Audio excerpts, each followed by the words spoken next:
చంచలమైతే ఇంటికి ముత్తైదువుల్ని పిలుస్తూ ఉంటుంది. అలా ఇంటికి ముత్తైదువుల్ని పిలిచి సింధూరాతో అయితే వాళ్ళకి చందనం బొట్టు అవన్నీ పెట్టిస్తూ ఉంటుంది. ఇక సింధూర గంధం రాసి బొట్టు అయితే పెడుతూ ఉంటుంది వచ్చిన ముత్తైదువులందరికీ.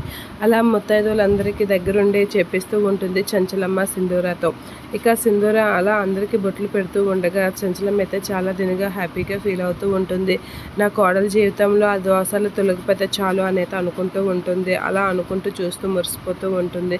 అక్కడే ఉన్న భగవతి చాముండి వీళ్ళందరూ అయితే ఈ ఆపరేషన్ ఒకటే అనేది అనుకుంటూ ఉంటారు. ఇక చంచలం అయితే అందరికీ అక్షంతలు ఇచ్చి ఆశీర్వదించమని అయితే చెప్తూ ఉంటుంది. ఇక అదంతా వాళ్ళు చూసి ఇరిటేట్ అవుతూ ఉంటారు. అసలు ఏంటి అత్తమ్మ సింధూరని ఎందుకు ఇంత నెత్తినెక్కించుకుంటుంది అనేది అనుకుంటూ ఉంటారు.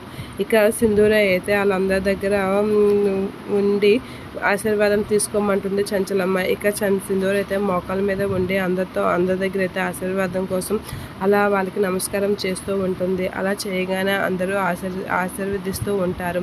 అలా ఆశీర్వదిస్తూ ఉండగా సింధూర అయితే వాళ్ళకి నమస్కరించి కొంచెం బాధపడుతూ ఉంటుంది. ఈ విధంగానే నాకు మాంగళ్యం దక్కుతుంది, మా అత్త ముందు తన కళ్ళ ముందు నాకు పెళ్లి జరుగుతుంది అనేది అనుకుంటూ ఉంటుంది. ఇక అదంతా చూసి చంచలమ్మ, కేశవ, నివేద వీళ్ళందరూ అయితే నవ్వుకుంటూ హ్యాపీగా ఫీల్ అవుతూ ఉంటారు. అలా చూస్తూ ఉంటారు.